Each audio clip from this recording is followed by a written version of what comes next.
Hi guys! I'm going to share this recipe of my red velvet cookie. Pwede nyo siyang ibenta at pwede nyo rin ilagay ngayon sa inyong hapagkainan, lalo na sa paparating na Kapaskuhan.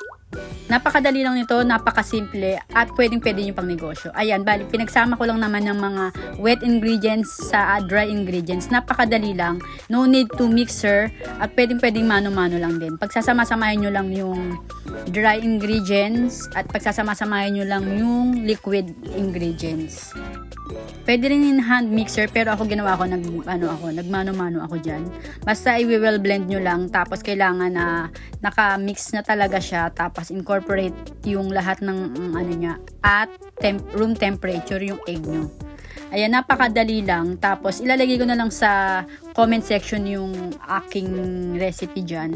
Tapos after nito is pagsasama-samahin nyo na yan, after nyo nang nailagay yung liquid at saka yung dry ingredients. After nyan, pagsasama-samahin nyo. Nilagay ko nga pala lastly yung food color. Actually, ang kailangan talaga dito is red color. Red gel color. Pero since ito yung available sa akin, hindi na rin ako bumili. At nilagay ko ng 1-2 teaspoon ng depende sa inyo, basta ako yung nilagay ko kasi parang ito na yung color na na-achieve ko. Tapos ayan, pagsasama-samahin nyo lang.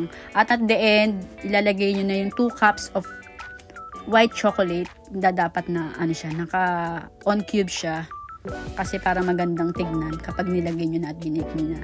Tapos ilalagay nyo siya muna sa ref overnight o siguro 1 hour na kare sa ref. At ito nga pala is 70 grams. Ang magagawa nyo dito sa recipe na to is siguro 20 pieces sa 70 grams. Tapos, ice cream scooper ang ginamit ko. Tapos, ayan, tinimbang ko siya ng each 70 grams. Tapos, ilalagay ko muna siya sa ref para siguro at least 1 hour. Ilagay ko siya, ma-chilled ko siya. Tapos, ilalagay ko na siya, i-oven ko na, lulutuin ko na sa 400 degrees Celsius. And then, 12 to 15 minutes, okay na yon. Tapos, maggawa na nga rin pala ako dyan ayan, nilagay ko na rin yung cling wrap dahil ipapasok ko yan sa oven, sa ref, sa oven, di ba nabubulol. Tapos, ayan, yung natira is nilagay ko pala sa isang microwavable para every time na may order, at least, meron ako naka-ready, tapos ibebenta ko na lang siya, tapos ibibake ko na lang siya. Ayan, di ba napakabilis lang? Tapos ito nga pala yung pang toppings ko. Ito is optional lang naman kung gusto niyo maging red velvet cheesecake ang kakalabasan. Napakabango, 'di ba? Ayan. Thank you for watching. Follow for part 2. Follow for more. Thank you.